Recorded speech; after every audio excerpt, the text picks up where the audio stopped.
Here we go. It's another Thursday night. And I can't wait. This is always the most nervous part for me. I'll see you soon.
And here I am. It's another Thursday night. Welcome to It's About Us. It's been a beautiful week in Sacramento. Finally, it's been really cool. And today was the first day this week that it got up over 90 degrees. Beautiful day. So welcome. If you have taken the time to be with us this evening, I thank you very much. And please leave a comment with your name so that I can say hello. And I would very much appreciate being able to do that. So this is the last Thursday in September. That's in September. Wait, what month is this? August. Are we August? August. Yeah, September's next month. I don't know. Sometimes my brain jumps the gun. Okay, so last Thursday in August. Yes, indeed. And it was a beautiful Thursday. Yep. I always start Thursdays off by handing out food to our downtown homeless population that's close to the cathedral, in the Cathedral Square area. It's something that I do every Thursday morning, and it's a great way to start the day for me. Thanks for being here. And we got some things to talk about. But before we do, let's see if we've got a little personal update here. Let me think about that for a second.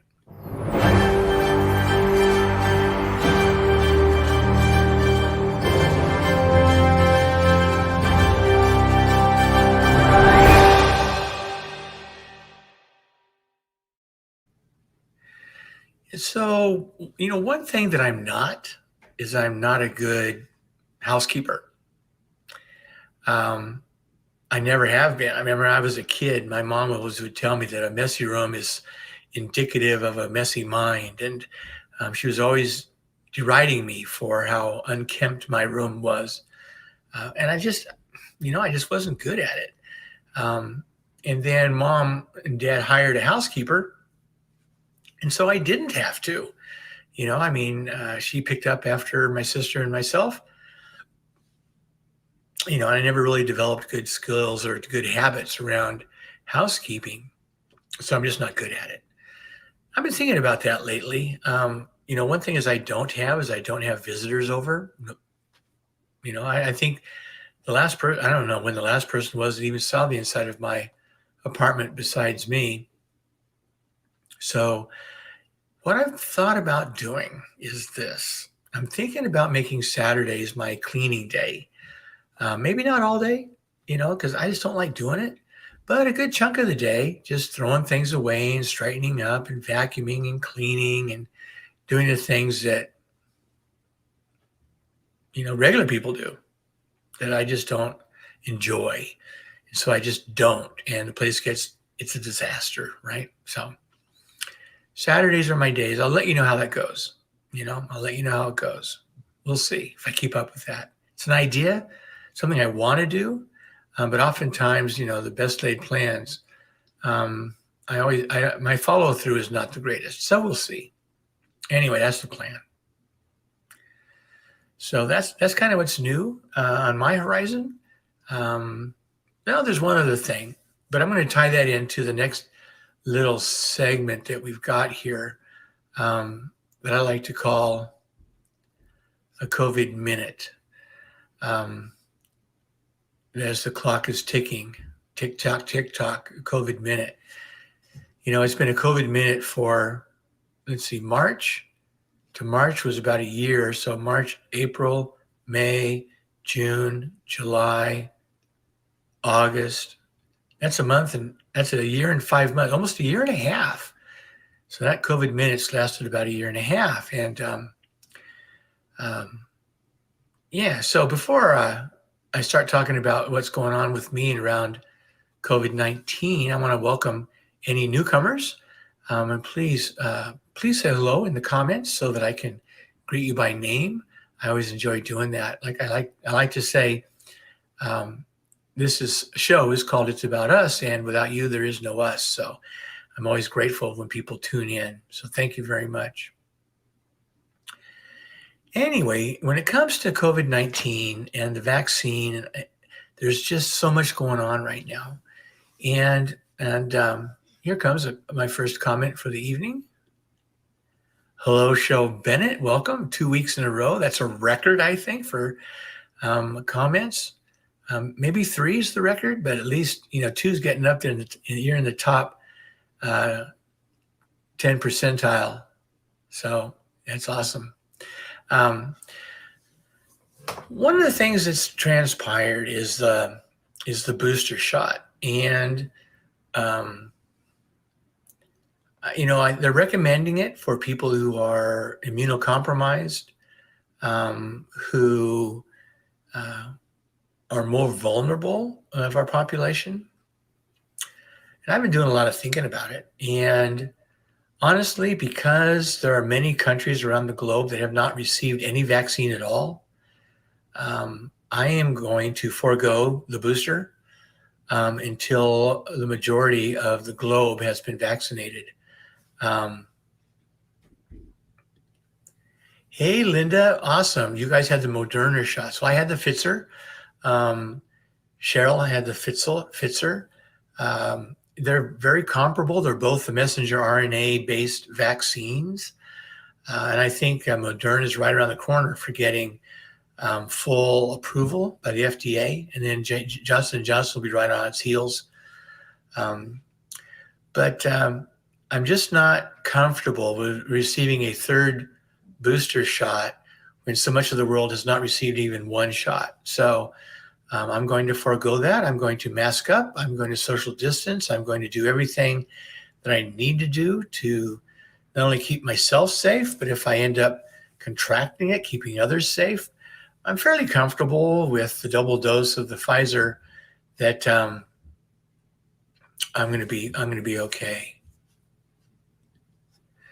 And that's true, Linda. We cannot even get the booster for 8 months after the last shot. So for me, it would be November. But there are countries that A, have not gotten any vaccine, or B, have only got less than 10% of their citizenry vaccinated.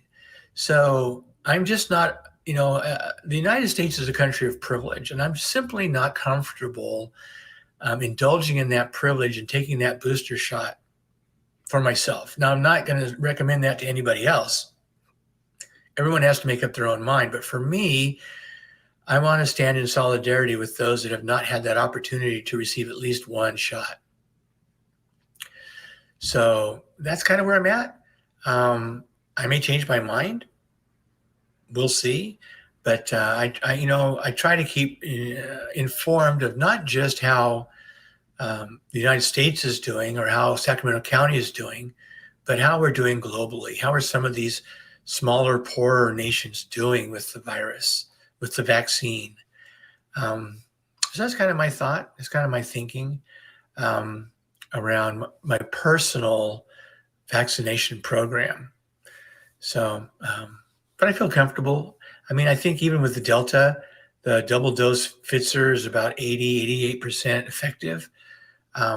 So, and even if I do get a breakthrough infection, I guess that's what they call it, it's going to tend to be mild and not so bad. And we'll see. We'll just see. See how it goes. One of the things that I wanted to share was an article that I saw earlier today from the Sacramento Bee on how Sacramento County is doing. So let me pull that up real quick here and share it with y'all.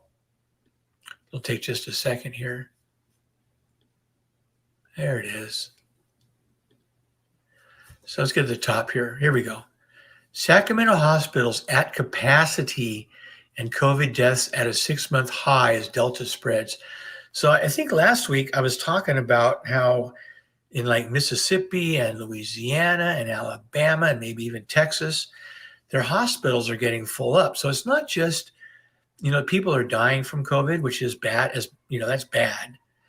But when ICU beds get full and hospitals get full and emergency rooms get full with COVID-19 patients, then other people don't have access to the healthcare system. If they have a heart attack, if they have fallen, and they need to be hospitalized for some reason, the beds just aren't available. And when subsequent people get sick enough with the COVID that they've got to go to the hospital, there's no beds for them. I mean, I think it was last week, there was an article where someone had actually passed away in the emergency room while they were waiting for an ICU bed because there just weren't enough around. And Sacramento's there. We weren't there last week. We're there now. So we can take a look at some of the stats here. The county's data dashboard shows at least 76 confirmed coronavirus deaths this month. That's more than all of March. And it says more than double the fatality rate from April through July. It's not good, folks. It is just not good. Sacramento County Health Officer Dr. Olivia Casari said the hospitals are at capacity now. We are concerned about the status and availability of both the general beds as well as the intensive care unit. And it's just, I guess people just don't seem to understand all the implications of coming down with COVID. If we only focus on the deaths, then we don't get the full picture. Kasari said, here we go, the lack of beds means some patients will be sent to hospitals in other counties. And she repeated a plea for residents to reserve the emergency room and ambulances for true emergencies only. And now it's going to go into Placer County a little bit because I saw an article from Placer County and they're not doing well either. It says Placer County has exceeded its winter record for concurrent hospitalized patients with COVID-19. And they also have a hospital strain and classroom closures. And I think I saw an article that Roseville is at capacity. So I don't know where people are going to go, I just don't know where people are going to go. It's very dire. It's very, very dire. So, and here's one of the kickers right here. Look at this up here in this paragraph here. Kasari also said earlier this month that the median age of hospitalizations in July was about a decade younger than during the peak of the winter surge, early 50s compared to early 60s. So we're seeing a shift to a younger population. So, it's just sad is what it is. It's sad. That's what it is. There was an article I was reading. So the Atlantic magazine, I enjoy reading some of their articles, but an article that crossed my social media feed today was on how it seems that Americans, United Statesians, we have forgotten how to handle the common good. Linda writes, part of what drives folks going to ER is that folks cannot get care from their providers due to companies not hiring enough providers. You know, that's so true, Linda, and LR, that's so true. And, you know, this is a problem. I remember when we were both advocating through Dogfight, probably 5-6 years ago, or more, I don't know. It's always been a problem. And, you know, part of it is that, like, especially for Medi-Cal patients, what the government's paying isn't enough for people to really take on new Medi-Cal patients. The providers aren't getting what they need, and you know it's scary for providers. You know, anybody in the healthcare network, nurses and staff and doctors, they are exposed. You know, like I might be exposed, maybe. 1, 2, maybe 3 people at the most during a day. But if you're working in the healthcare system, you're going to be exposed repeatedly throughout the day, and then the next day, and then the next day. And your risk factor just goes up and up and up and up and up and up. It's just a numbers game, right? And then, here's what gets me. When I read that healthcare professionals, nurses or doctors or whatever, refuse to be vaccinated. I don't understand that. You'd think that they'd be the people that would most understand the importance of being vaccinated. I don't get it. I just don't get it. I don't get it. And right now they're talking about the pandemic becoming an endemic.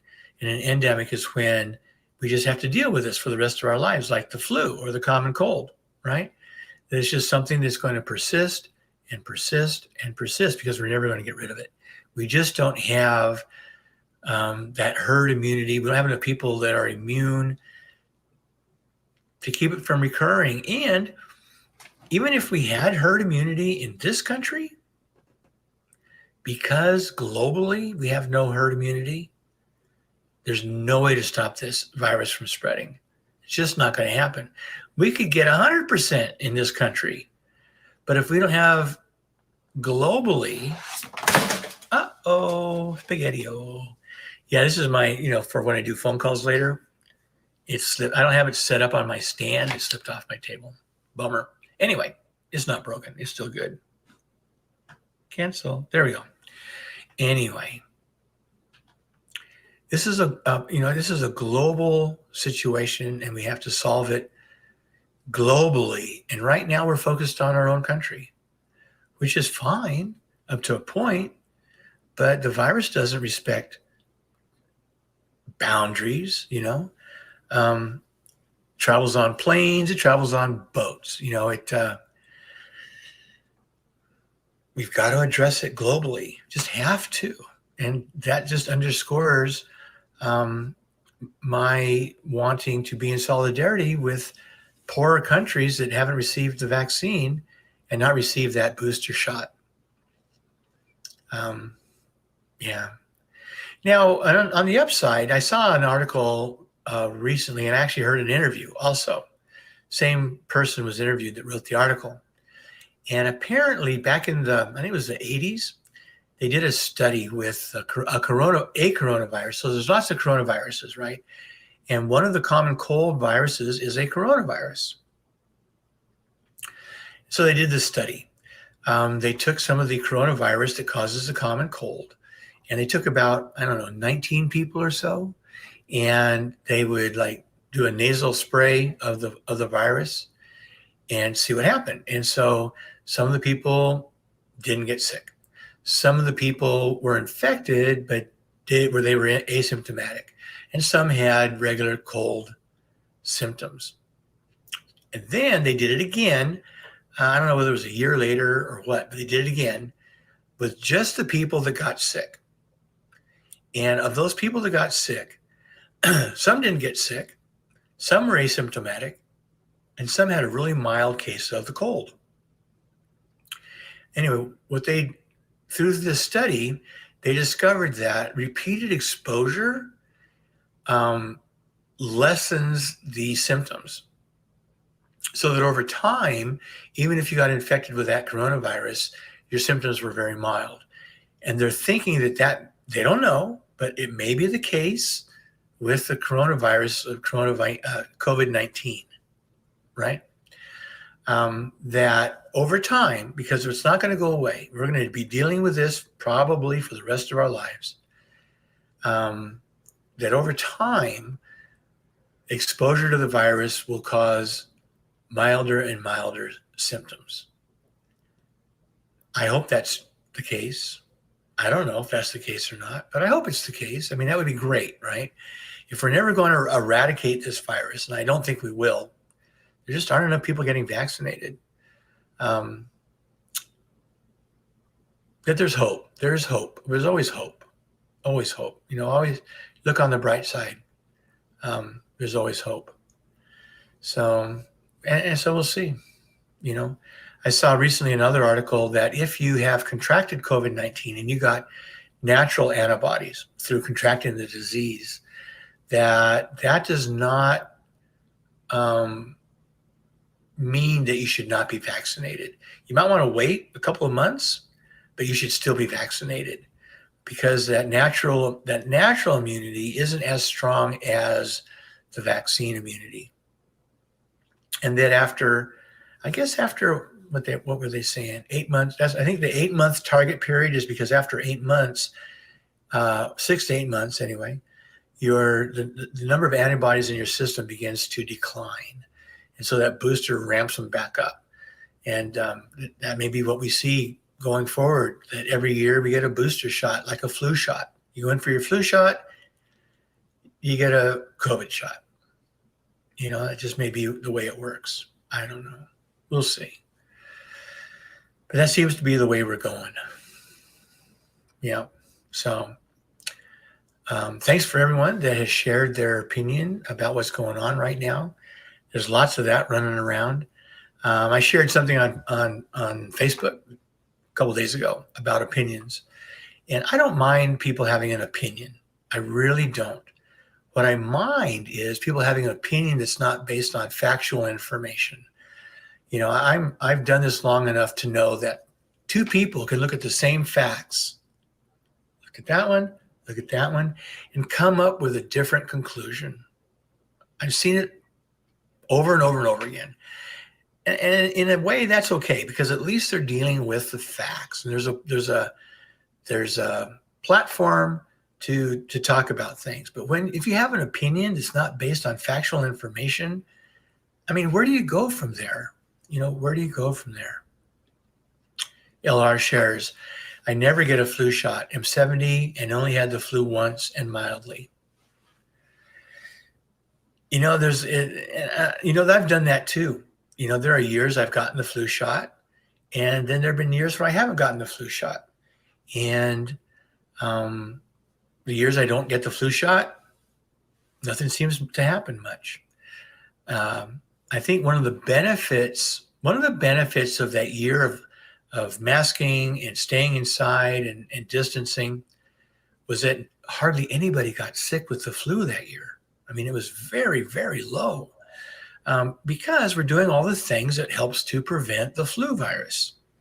So I think going forward, if we continue to mask, especially in a public situation, we're going to see a decline in the flu virus.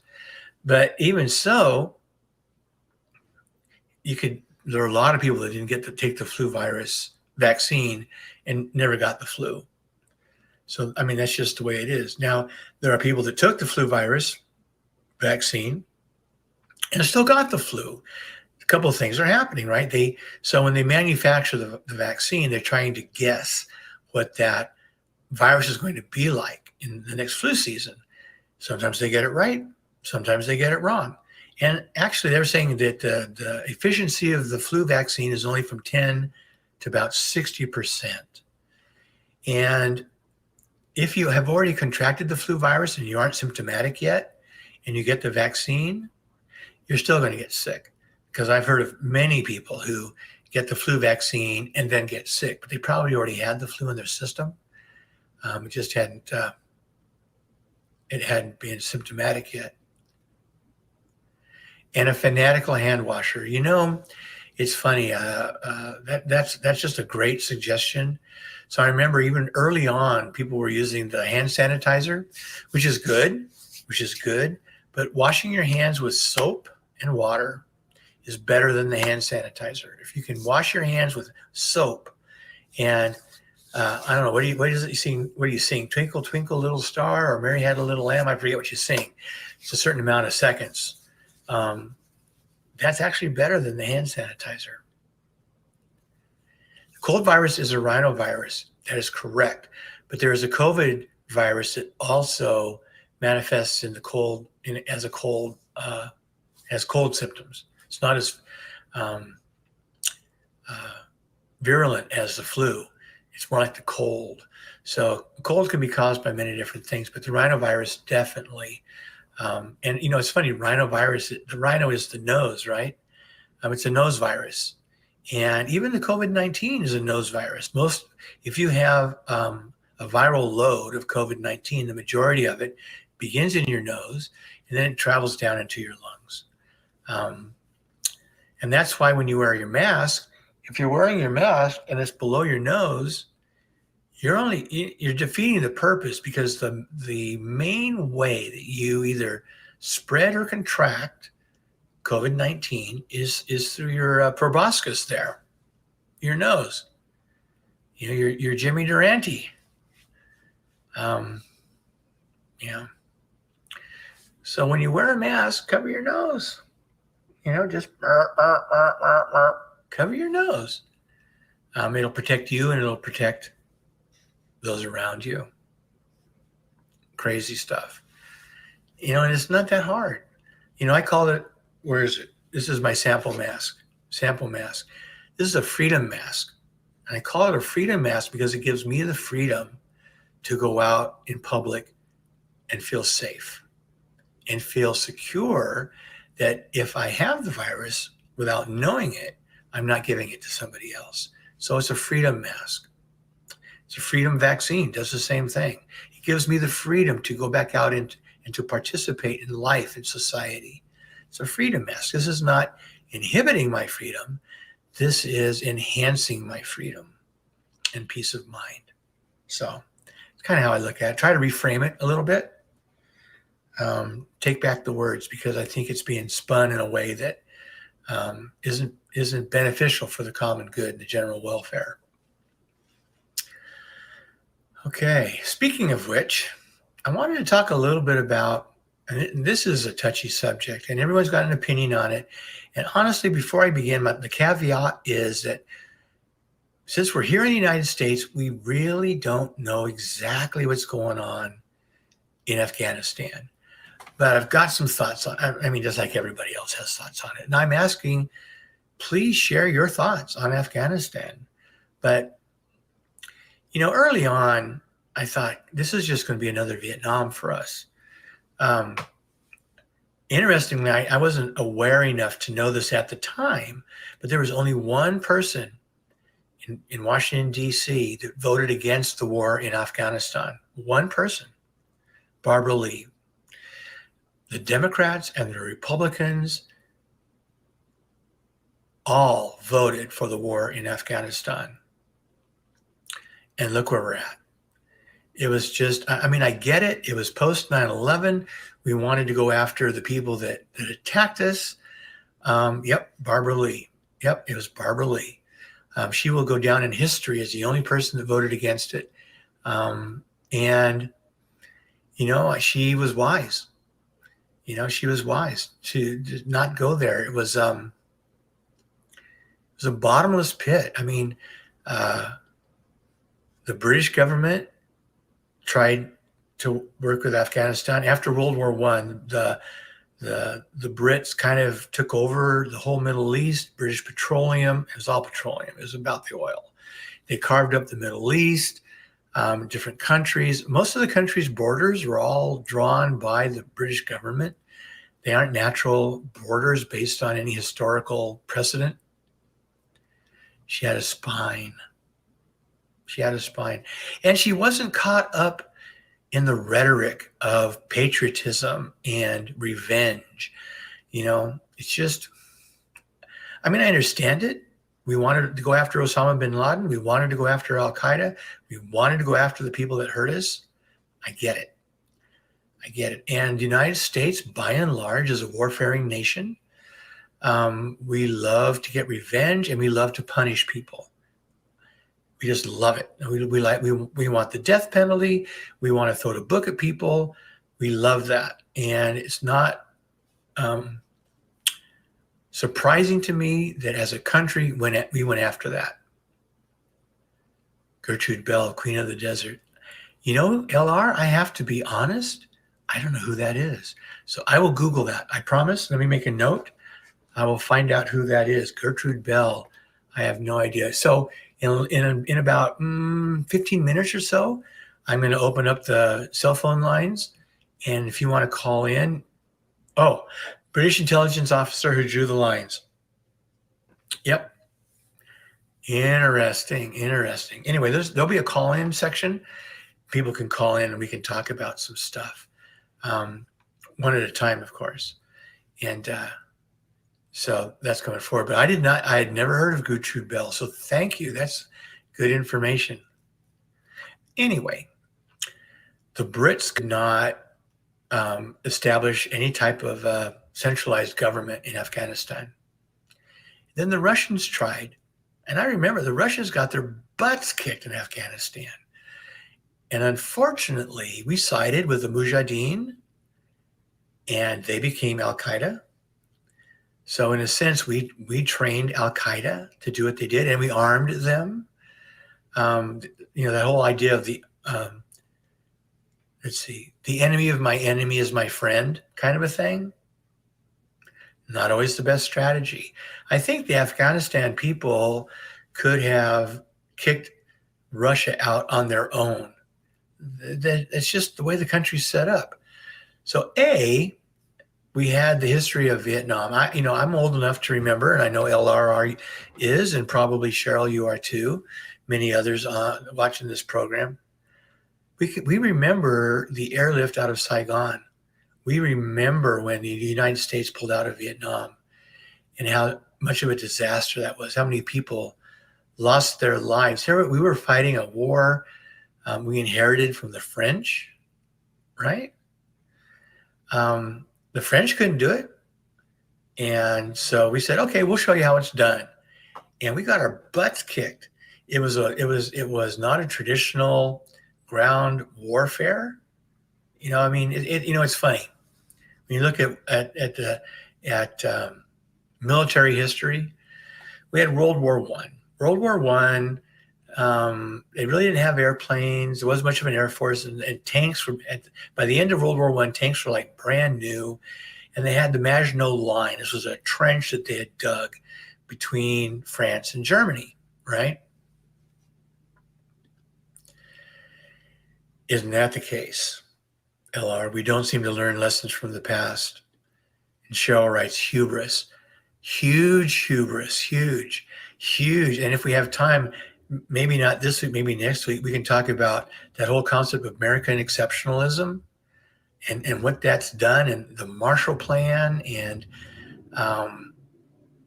just some destructive ways of thinking that our country has adopted. It's just bad.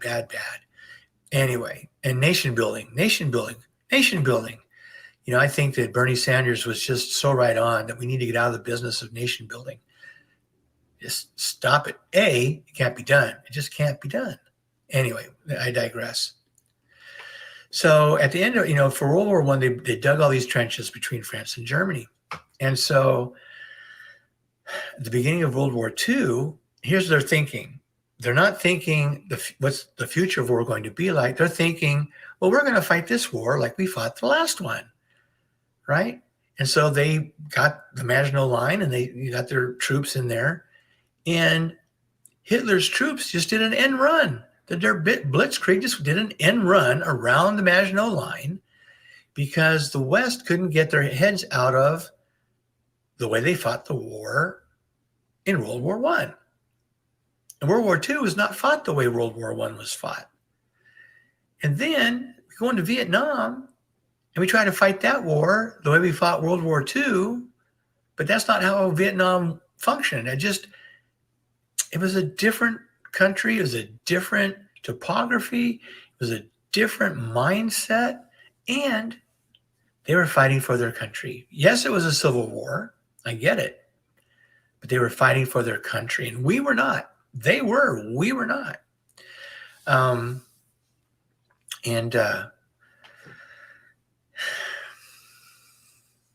Yeah, we got our hats handed to us. And when we left, it was a disaster. A lot of people died. There were people in Laos, the Hmong especially, who fought alongside with the CIA. Not that I'm in favor of that, but they did. And then we abandoned them. Yeah,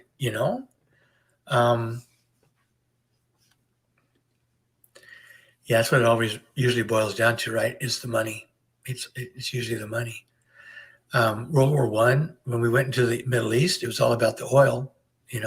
There's an article today that I didn't read it, but they talked about the mineral reserves in Afghanistan that we went in, that we wanted those minerals.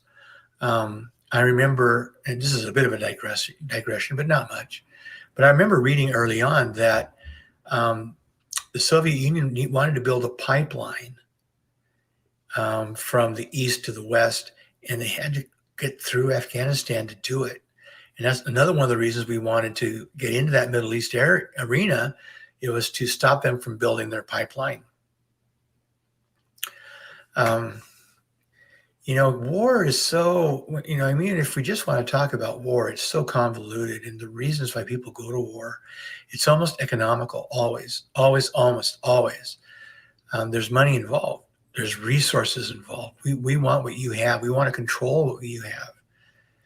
Sometimes I think that the war in Iraq was about oil, bottom line.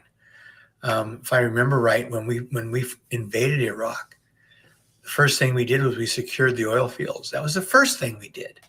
We didn't try to protect the people or secure the cities. No, we wanted to secure the oil fields. So it's just an underhanded kind of way of doing things. And it's very sad to me. I am so anti-war, it's not even funny. There may have been a time in the history of the United States, in the history, I'm not the United States, but in the history of the world, where, and Cheryl writes, there are no poor countries, only exploited countries. Isn't that the truth? Isn't that the truth? We make them poor. Many different ways we make them poor. Just in one way of doing it is when a poor country needs a loan, we'll say, yeah, we'll loan you your money. But these are the, contingencies. We want access to X, Y, and Z, right? So we'll loan them the money, but we want something in return. So we're not just being altruistic at all. Yeah, exactly. We are not an altruistic country. But anyway, so here we are in Afghanistan. People, the IMF, International Monetary Fund, don't get me started. Global banking, yeah, it's the world's in a, I remember I was talking to a good friend of mine. Shoot, when was it? Must have been in the late 80s, early 90s. Just talking about the state of affairs and where things are going. And I'm just going to put this out there. Hey, Dave. Isn't it funny that Afghanistan's money is in the U.S.? We can cut off their funds so the Taliban can't operate the government. Funny, yeah, funny, haha, no. But are we surprised? I don't think so. So anyway, it was with my buddy Dave, who just put in his comment. We would talk about all kinds of stuff. And I remember sharing that I really believe this, that the foundation of our country is not going to be rebooted unless we have an economic collapse. And I think, unfortunately, it's going to have to be global. I don't want to see it. It's going to be hard. It's going to be nasty. People are going to die. Countries are going to go to war. It's going to be really bad.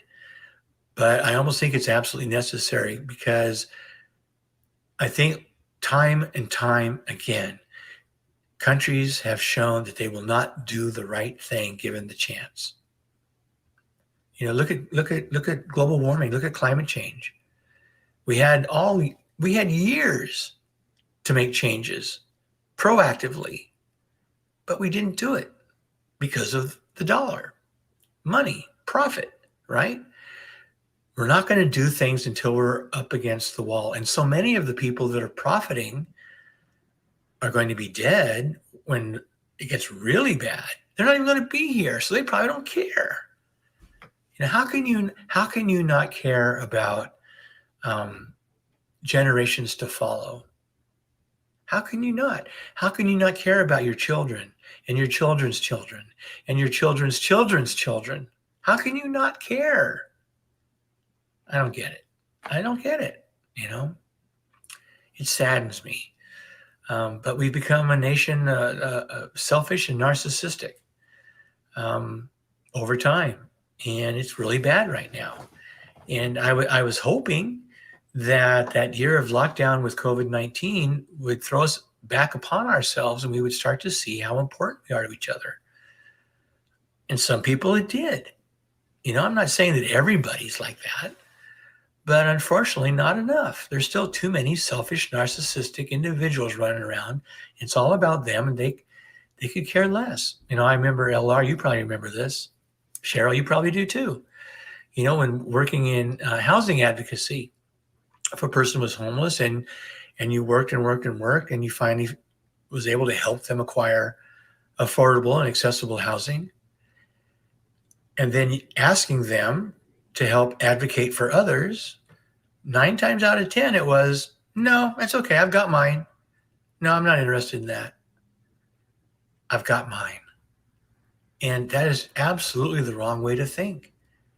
It's like, it should be, I've got mine, and now I've got a base to go out and help others get theirs, right? I want to help others get theirs. But we've lost it. Our country's lost it. There's a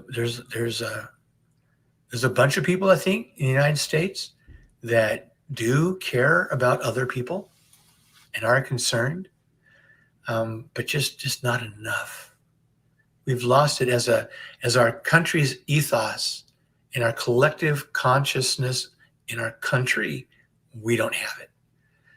We just don't have it. So, in Afghanistan, if you look, some people like to point the finger to our current president. It's his fault. Is it? Well, yeah, he's got some responsibility there, I'm sure. Some people like to point to our previous president. Was it his fault? He had a lot to do with it. Absolutely. How about the one before him, President Obama? Did he have anything to do with it? Yes, absolutely, he did. But who started it? Good old neocons under the Bush administration, Donald Rumsfeld, Dick Cheney, George Bush, all these guys, that their target was actually Iraq, not Afghanistan. So they went into Afghanistan. They whooped Al-Qaeda, right? They whooped the Taliban. But when it came down to it, we were there to get, right, Osama bin Laden, and he escaped. It was Tora Bora was the place, right? A bunch of caves, and he escaped out. Why did we stay? I don't understand. We could have pulled out then. Probably should have pulled out then. I'm not sure that we ever had clear goals as to why we were over there. But instead of pulling out, we pivoted to Iraq. Ooh, here's someone I haven't talked to in a long time. Hey, Joseph. Oh, my dear friend. Thanks for being here tonight. I always enjoy seeing your pictures on Facebook, keeping track of what's going on with you. Um, yeah, so I'm so glad because for those of you, I think everyone that's watching or right now, you all know Joseph and what a great advocate he is. But for anyone who either watches the recording or tunes in later on, Joseph is one of the great advocates for people with disabilities and people of color in our country. So, Joseph, thank you for all that you're doing. And hey, now he says, much love. Yeah, much love to you, my brother. Much love. Yeah, keep up the good work. Keep up the good work. And LR writes great book. Okay, you lost me on that, LR. What book are we talking about? Yeah, he rocks. Yeah, Joseph, you rock. Yeah, you rock in my book too, baby. Yeah, you're welcome, my brother. You're welcome. So anyway, so good to see you, man. It brings tears to my eyes. We haven't connected in such a long time. Yeah. So, goodness gracious me. Oh, Queen of the Desert. You know, I have to look that up, LR. I have to look it up because I know nothing about Gertrude's, whatever her name was. Queen of the Desert. No, I mean, I knew the Brits drew the lines, but I didn't. You know, sometimes when my eyes water, if there's something like oils or something, they get into my eyes and then they burn. And that's what I got going on right now. So I apologize. I'm also a softie, so whatever. Okay, here we go. Let me be professional here. Here I am, professional man. Right. Queen of the Desert. So, you know, there's so much that's going on. You know, and you know, we talked globally with the virus, and we talked regionally with Afghanistan and the war over there. But there's a whole heck of a lot going on in this country, right? A whole heck of a lot going on in this country. I saw that a headline popped up. I haven't had a chance to read the article, but the Supreme Court, our beautiful Supreme Court, yeah, I'll keep my thoughts to myself there. Here we go. Miss you all. Yeah, LR. I know you're going through a lot with you and Richard. And I'm following your comments very closely, thinking about you all. And not in a position to do anything, unfortunately. Chilling, maybe I miss y'all too. Hey, LR, I'm spreading I'm sure that means it's love to you too. Yeah, Parkinson's it's no fun. It's hard. It's hard for both of you. It's hard for him and hard for you too. I get it. Yeah, it's hard.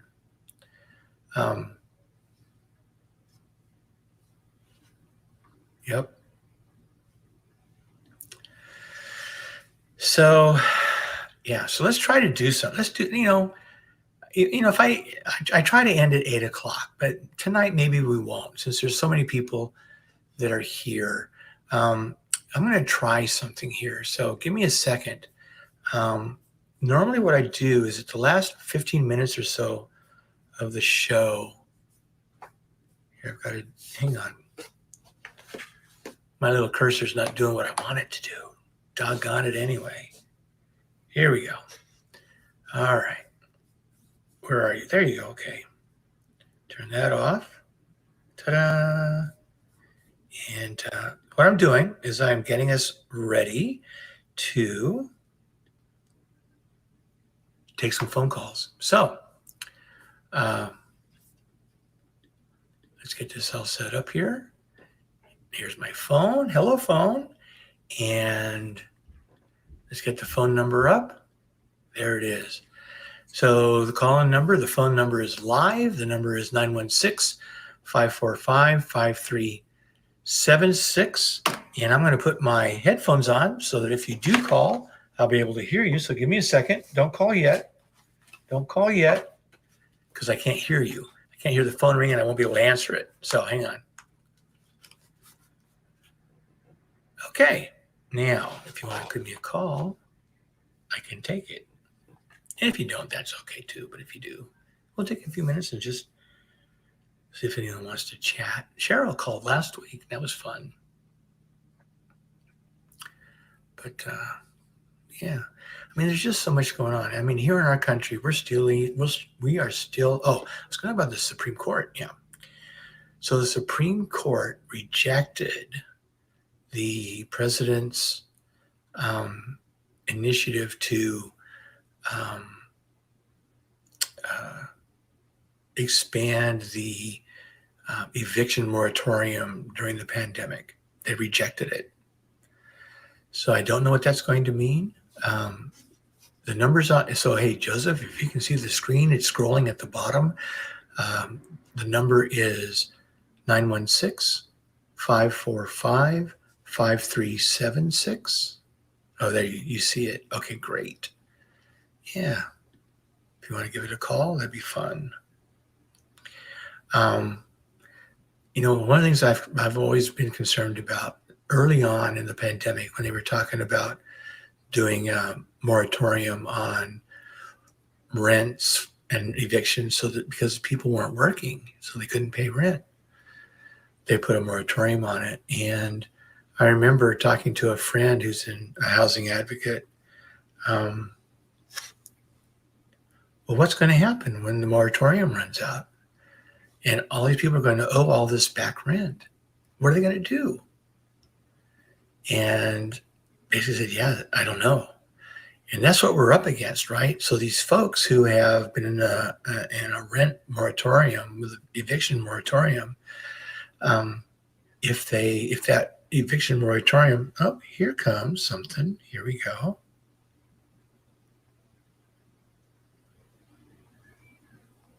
Hang on a second here. Call from. To accept, press 1.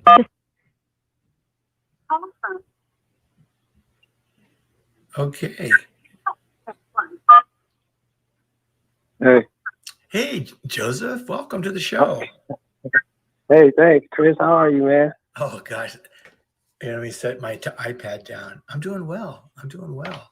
Guys, it's awfully good to hear your voice. You know what we're going to have to do is we're going to have to work out a way for you to be on the show with me, be a guest on the show.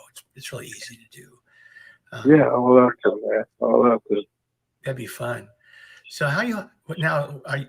what state are you in now? I'm in Kentucky. You're in Kentucky, man. Yeah. And you're going I think when I was out there, yeah. I'm going to school. I'm finishing up. I literally should be done by now, but it's taking a little longer. Yeah, but I'll be turning my right. I'll be turning my proposal in here hopefully tomorrow, but in the next few days. And what's your degree going to be in? It's going to be a PhD in education policy, evaluation, and analysis. Wow. Right. Wow. It's pretty cool. I remember when you decided to start this long journey. Right. And it's kind of it's been a journey, that's for sure. It's been crazy. No doubt. Wow. I got to about 1 year from finishing. I had reached candidacy at Sac State actually in 2019. I'm sorry, and just out the blue, Julian Vasquez Island, he called me and he said, I'm taking a job at the University of Kentucky, so I can't be on your dissertation committee anymore. No, bummer. And I said, oh, that sucks, man. Jeez. He said, well, you want to go to Kentucky? And I said, why would I do that, Julian? And he pretty much said, I'll hook you up, man. I want you to come still study, what you're doing out there with me out there. And I said, well, and, he said, get the tuition hooked up and give me a spot to live on campus and, all these things, give me a job out here and everything. I said, well, where is Kentucky? Yeah, really, huh? He laughed at me. He laughed. He said, Google it. So Cheryl gives congratulations. Hey, and Cheryl, you said? Cheryl says congrats. And, okay, yeah. LR says she's got a son, her son Richard, who lives in Kentucky. Oh yeah. Yeah. There's not a lot of people here, so I wouldn't be surprised if he wasn't far from me. I mean, And you've got a wonderful senator in Kentucky, right? Mitch well, McConnell. great one, right? He's just absolutely fabulous. Oh You man. know, that was culture shock for me, Chris. When Oh, I I'll first bet. came here, you know, this is a 65% vote for Trump state, even on the Oh my last election gosh. here. Oh my gosh. Yeah, and I would go to work and think I'm with my fellas. I'm like, yeah, man, yo, crazy Trump. They're all looking at me like, I'm like, oh, Uh-oh. sorry about that. Right, not making friends, I see. I'm gonna keep my thoughts to myself. Right, pretty much. Man, oh man. Um, Well, on the bright side, it's not mhm. Mississippi Yeah, and it's yeah. not Alabama. I've been there. I went and spoke in yeah, Alabama. Yeah, it's been pretty cool. Like they sent me when I first got here before COVID came. They sent me to went to spoke in. So I didn't speak in Alabama. I just went to a convention there and met with some people. Oh wow. But I got this. Yeah. But they sent me to Pittsburgh. I didn't realize Pittsburgh had as many tall buildings as it did. I got to speak there at length. They kind of surprised me with that one. And I spoke at Puerto Rico. I got to Puerto Rico. No kidding. How awesome. Yeah. It's been dude, crazy. that It was is great. Right. I got to hang out with the Prime Minister of the Virgin Islands. That was a trip. Dude, you're Right. royalty, man. Man, it's been almost like a dream come true, Chris. What an amazing life story. Oh my gosh, Joseph. Well, I'm about are you to hit still doing music? a little bit. I've been Little kind of trying to, it's not so much though. I haven't recorded anything Who has music time? wise anyway. Besides, do you have even time for music with your No. studies and traveling and stuff? No, I literally don't get enough sleep trying to make sure I get this done. I committed to do a dissertation and a year of coursework and then finish a dissertation in a year. But it's kind of a different animal than the one back home. So I was doing a EDD, basically kind of a more vocational in nature kind of doctorate at a pretty much it's commuter university, which I love horny stuff. That's my thing. But when I got here, it's kind of like a research one. I'm working with people that write books and all this kind of crazy stuff. And even at Sac State, I was kind of like I'm just kind of maybe an average student is how I saw myself. Maybe all right, good enough to be where I was, but I wasn't the best student in our class. By far, I wasn't. And to come here and then like all the professors are like, I know a lot of it has to do with Julian's reputation and all that. Yeah, but sure. everyone's like, hey Joseph, how you doing? I'm like, all right. That's awesome. That's right. So you just felt at home right away. Yeah, in a way, it's definitely different out here, and I do. Yeah, I miss home a lot, really. Do you have your kids with you? Yeah, I got both of my kids. Oh, that's good. That's really good. Yeah, I feel blessed for that part of it because they're in an age where I think this kind of environment out here is, an ideal setting, or right. If nothing else, a more positive one for anything it's worth. So what is it you want to do with your degree, with your PhD? What's your goals? Right. So I hopefully we'll see, but I'm working on well, first of all, the dissertation and my work that I'm doing now, I think is going to be, well, maybe I'm being what do you call it? Sometimes you see yourself bigger than you might actually be or something. Yeah, right. But I think it's very meaningful, and so in short, I'm looking at the way in which that data doesn't exist around persons with disabilities, and especially if you put the intersectional identities on it. There's a lot of it hit me. It really kind of made sense when I wanted to study and see how many college faculty, for instance, in the United States have a disability. And that's a good question. And that's a number no one knows. Even the smartest scholars in the world would probably at the point of debate at best. So do you send out like surveys and stuff like that? How do you? No, what I'm doing is I'm trying to make an argument because there's so much debate around, in these circles anyway, which is to me funny in a way and kind of not funny in a way as well. But there's a lot of debate around, what disability is and who counts and those kinds of things. That even the Washington group in particular has, for about almost 20 years, studying what societal barriers or environmental barriers, what role do they play on, person's disability? Because, as we all know, disability is your medical condition, if you will, and also how that interacts with your environment. Right. Well, they want to know. One of the things that I've been looking at recently is intersectionality. Yep. And for a person like yourself, you're a person with a disability, but you're also a person of color. Yeah. So there's some intersectionality there. And does that enter into your yes, your studies? Absolutely. Yeah, because there's a case to be made there. And, I would argue that ableism is almost what we haven't even yet realized, but ableism, I would argue, is the new kind of whiteness that we think of as far as like the whole thing. But that's something I'm saying, not necessarily, I guess, what's already established. But, it's been one of those things where so the intersectionality part is, particularly interesting with my work, because if we're not counting, obviously, faculty members, for instance, with a disability, and there's a lot of instances, like we don't know how many judges might have a disability, is another area that we have no clue.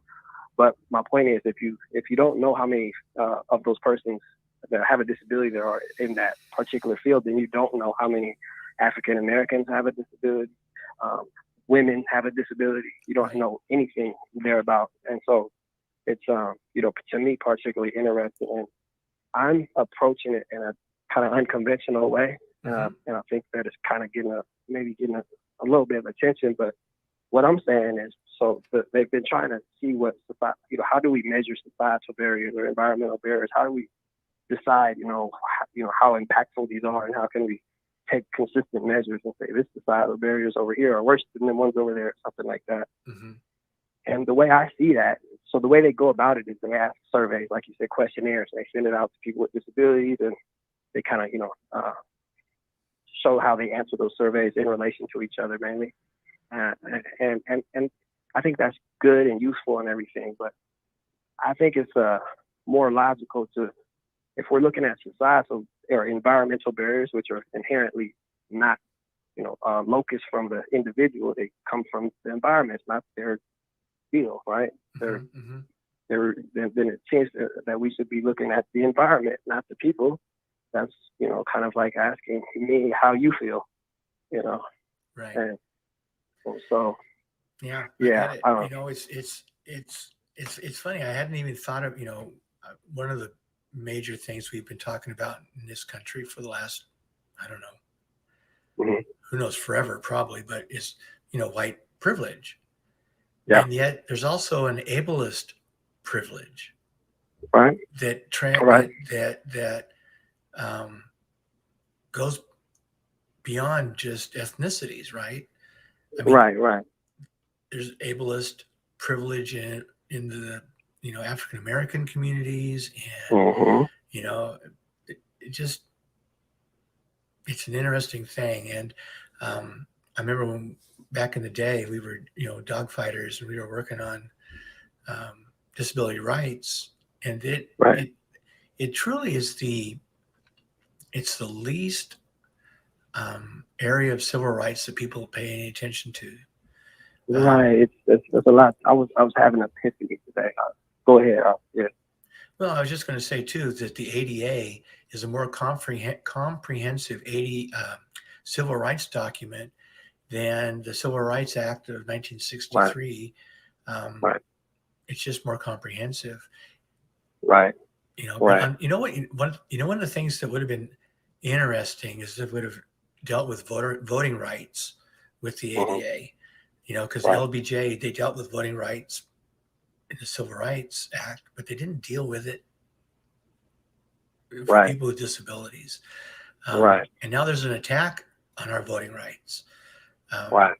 So, and I So would tell me think, about it. yeah, I know, I'll bet you get it. You get it. No, no, And I was saying, tell me. I'm not aware of what you're referring to as far as the tactics currently ongoing with our well, voting right. Oh, just in general, you mean like just how there they're are states, there are right now, right, there's a you right. handful of Understand. states that are passing laws Right, to restrict right, people's voting right, access, whether it has to do with right, mail-in ballots or right, number of drop back boxes. You know, a lot of people, especially in the South, a lot of African American right, churches, it was like you go to church in the morning and then everybody gets on the bus and they go and vote. right, Well, what they're trying to do right. is pass laws that you can't vote on Can't Sundays. do that.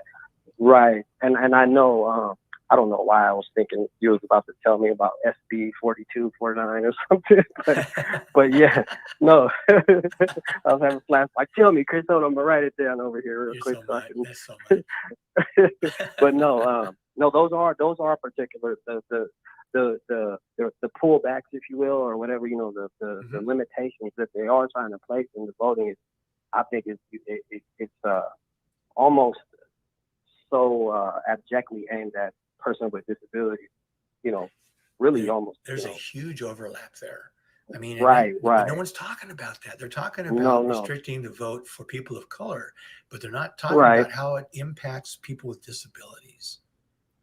And right. I, And you know why that is, Chris, is because those lines are so blurred right now, hmm, you know, hmm, where in the average person's mind, I would say, where, um, you know, it makes politicians like to talk in a way that I guess you would say people understand or relate to, if you will. And so if they say it's affecting African Americans or, you know, minorities and those kinds of, even the elderly, they'll use those terms sometimes. hmm, hmm. And I think they feel that it will mean more to people as far as, you know, what they receive it as, you know, for better or worse, but, you know, translated easier than if they say, you know, affecting persons with disabilities. Because I think in the average person's mind, that whole notion is like, oh, what's that mean? You know, kind of a thing. Yeah. You know what? You may have You a know, point there. unfortunately, I think you've got a right? point there. No, yeah, Yeah, because it's you know, when you say person with a disability, then it's this nebulous kind of, right. what does Yeah, that it's very mean? it's a vague kind of thing. Right? Well, this And is then where you've my got, epiphany was. yes, Yeah, I think you've got a point there. right. And so I have been saying, and even when I was there, that usage of the term disability in a way that's almost, um, you know, it's definitely tropical or like a, you know, it's used as a trope. Hmm, Um, hmm. but it's also, I guess, not just. I've always been saying that's a bad thing. We need to have more meaningful definitions, or at least, you know, connotations attached to disability, so that people can, you know, have their minds around it. And you know, I Yeah. think that there's a truth there. There is, but the epiphany I felt like I had today had to do with, we also do need to respect the ambiguity, because a lot of the ambiguity has even worked, well, not only worked to our benefit, it's been exactly kind of the thing that we needed to, you know, break free from, as far as disability means you can't do that, so you Hmm, can't do this, you know, kind hmm. of a thing, you know, blurring that whole notion of what is disability. Is definitely there's something that the disability rights community has a stake in, you know. Now, I wrote a paper about this, but I had always been saying that, you know, as it is now, I think that even the disability rights community would do well to be better understood, if, you know, around those kinds of things, Hmm. not necessarily what disability is, uh, to a person, to a man, to a woman, or whatnot, but what it is in general, almost like a cultural kind of moniker, right? Right.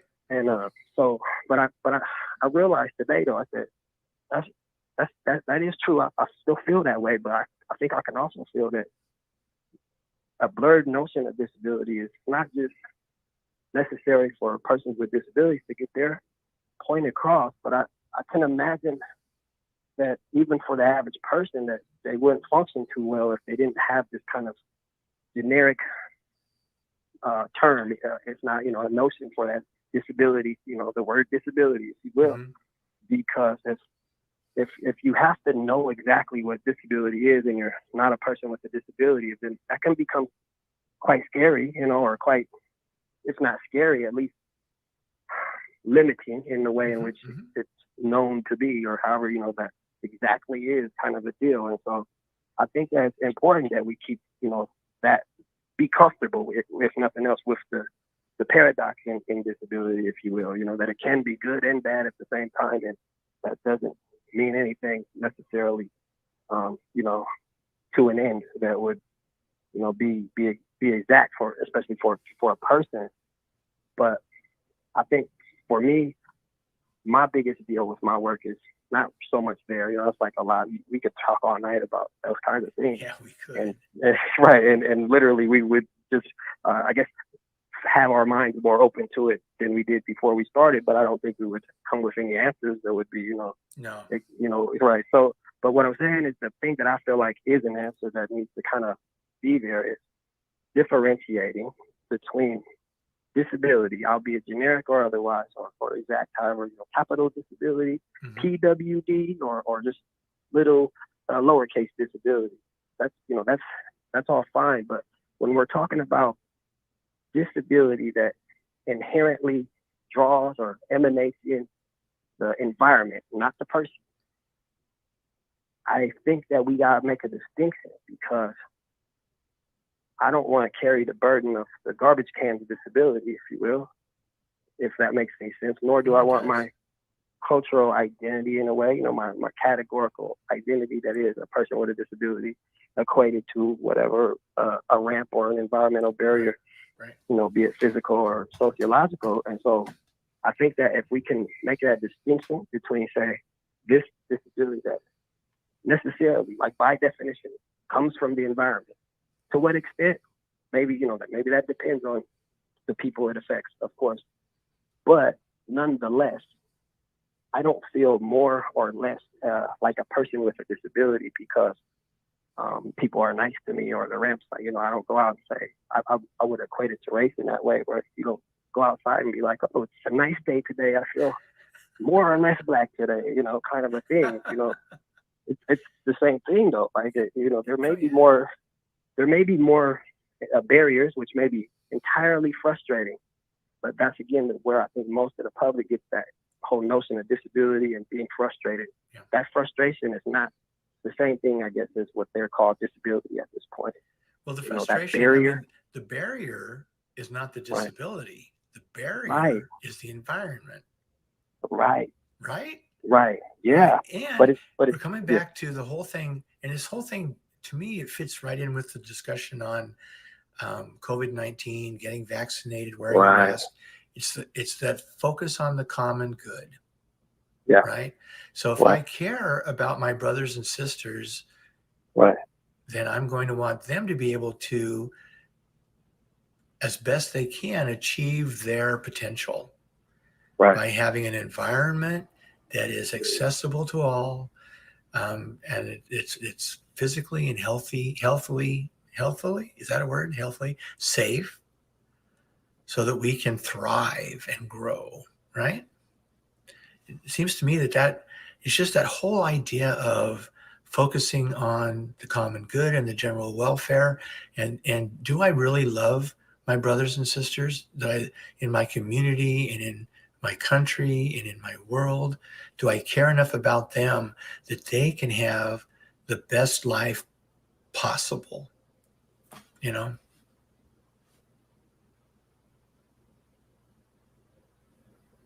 I lose you, Joseph? I think I lost Joseph. I accidentally hit mute, Chris. I'm sorry. I was listening.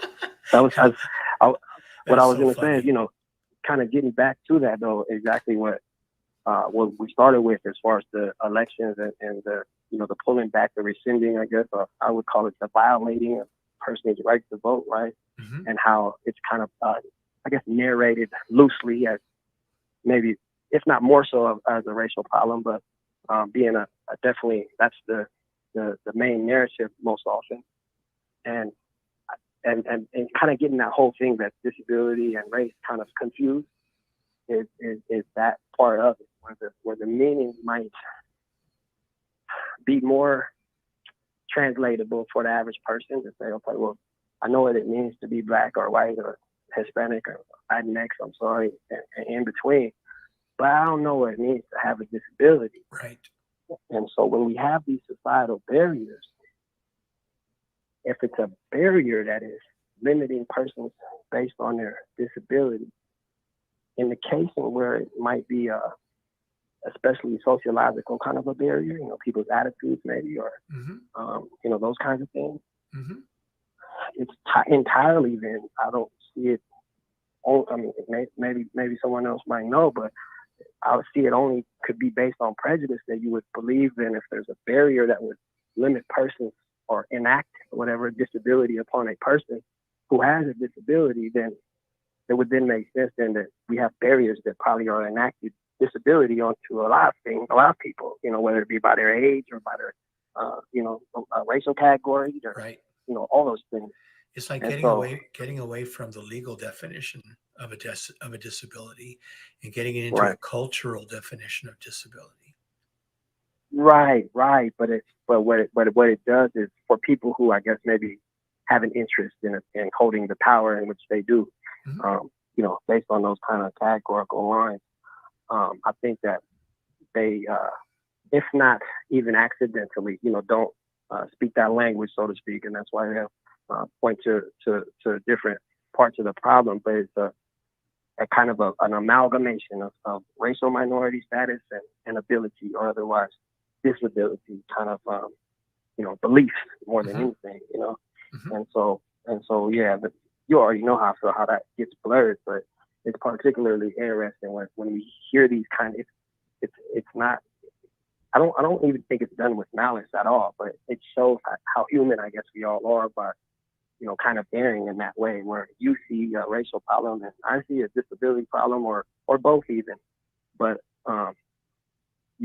just the whole kind of idea about how that is to be told, right, and how those things are to look, is, to me, I think something that will not just benefit people with disabilities, obviously, but once it's understood, it's going to benefit everyone. Like, the colleges are having trouble meeting their legal requirements to hire, faculty with disabilities, because they can't count them, period. They don't know how to count them. Chris, can you believe that? They brought me all the way out here.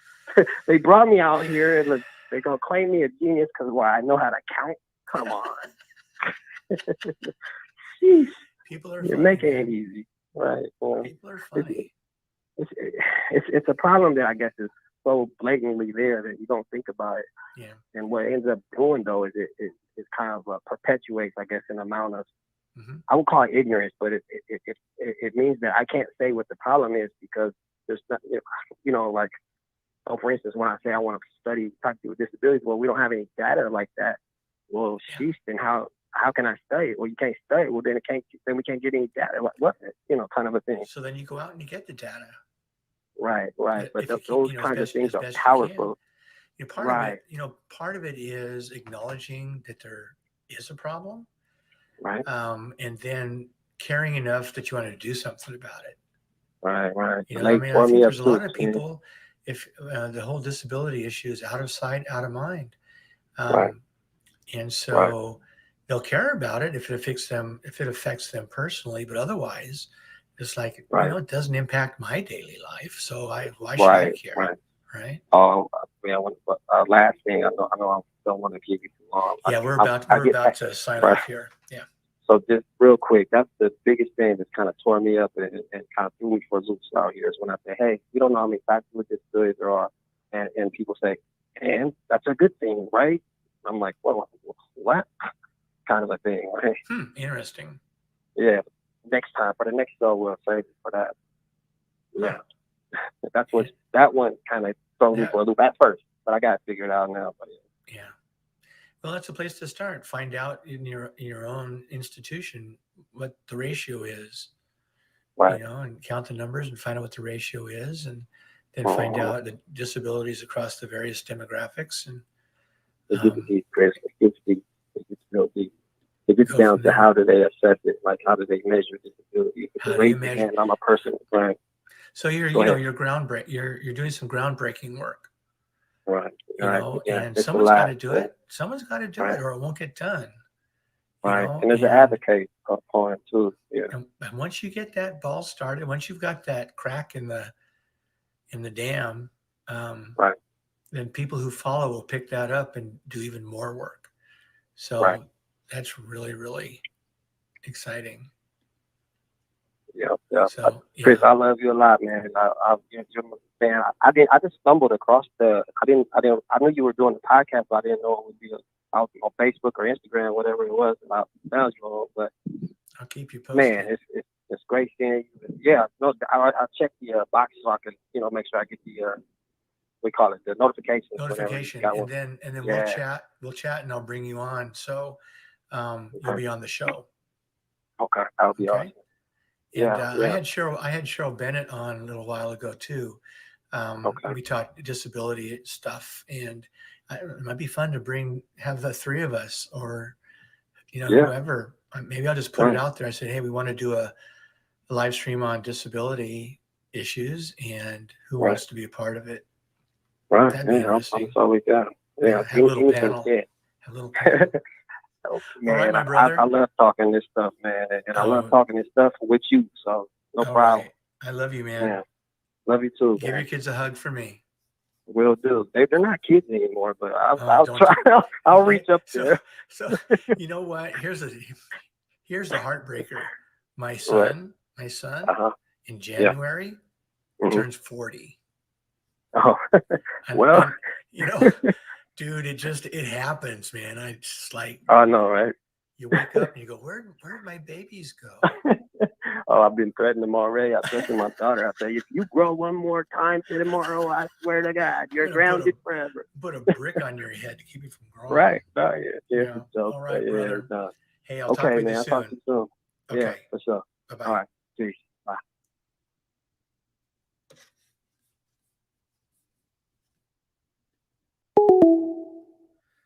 Oh man, that was so much fun. Hang on here, let me get my cursor back over. And here we go. Yay. I like yay. Thanks for your work. Lack of documentation of this issue is a problem. Yep. I had a son just turned 51. I know, isn't that a mind blower, LR? Gosh, our kids aren't, there should be a law against kids getting old. I'm like, I'm not old. What are you doing? No, I don't want to be an old guy. Oh, well, whatever. What are you going to do, right? Well, hey, thank you to everyone that stuck it out. Listen to my conversation with Joseph. He's a wonderful guy. Oh, hey, look who's here. Hey, Angela. Glad you were able to be a part of this tonight. This is every Thursday evening from 7 to 8. We went a little bit long today because I really wanted to have an opportunity for Joseph to be on the phone. I had a feeling he was going to want to call in. Getting old is better than the alternative. Well, in some ways, yes, and in some ways, no. I think that sometimes the people, when I think about my parents who are passed, who are dead, not a few years back, they didn't see. I mean, my mom and dad both died before 2015, 2016, that whole time period. They didn't have to live through this. They didn't live through COVID. They didn't live through, and so to me, that's great. That's great. But yes, so to me, it's a mixed bag. In any event, let me take my headphones off. Here we go. Okay. So anyhow, once again, thank you everybody for being here tonight live. And I want to thank anyone who is watching the recording. We lived through polio. Yeah, I was born in 56, so I was right on the tail end of that. I definitely remember the vaccines, all the kids in line for the vaccines and the sugar cubes and that whole 9 yards. Yeah, we did live through that. Very difficult time for a lot of families. very difficult time. And my mentor and boss, Francis Gracechild, was a polio survivor. It's a very rough way. It's a very it's a difficult disability to manage. Let me just put it that way. Anyway, this has been a wonderful show. It went a little bit long, and it's just how it goes. We have to play it by ear. I shoot for 8, but oftentimes it goes longer than that. It's just the way it is, right? So until next week, let me just say have a wonderful weekend. I think it's supposed to warm up a little bit, maybe be in triple digits here in Sacramento. So drink plenty of water, stay cool. And the air is supposed to be a little worse as we go into the weekend. So stay indoors and check that AQI, the air quality index. Be safe, be as happy as you can be. And I'll talk with you next week.